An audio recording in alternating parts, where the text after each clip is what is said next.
Hello, good afternoon GTA Cars. So, nandito tayo sa office, sa showroom.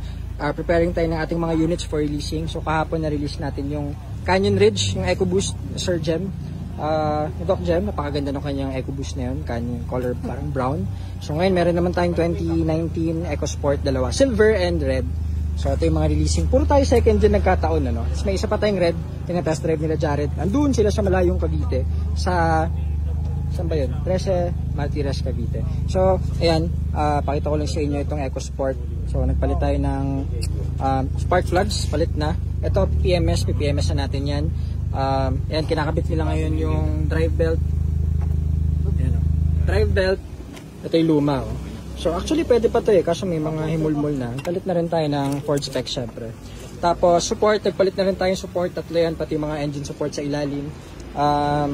Ano pa ba mga ginawa natin dito? Timing belt, water pump tensioner.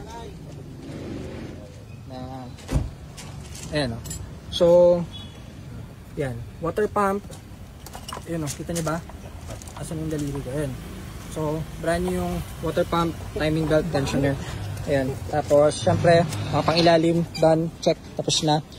Papadetail na lang natin to. Tapos yung battery, parating na yung battery natin, order natin yung battery. DIN 55, kasi second gen, ito na EcoSport. Ayan, so may mga hibla-hibla na. Tapos, syempre, actually na-test drive na to ng ilang beses. Ito rin yung gamit namin kagabi sa Cavite. Ayan, so tanggal na lang natin tong seat cover at back to factory settings tayo para pogi. Tapos,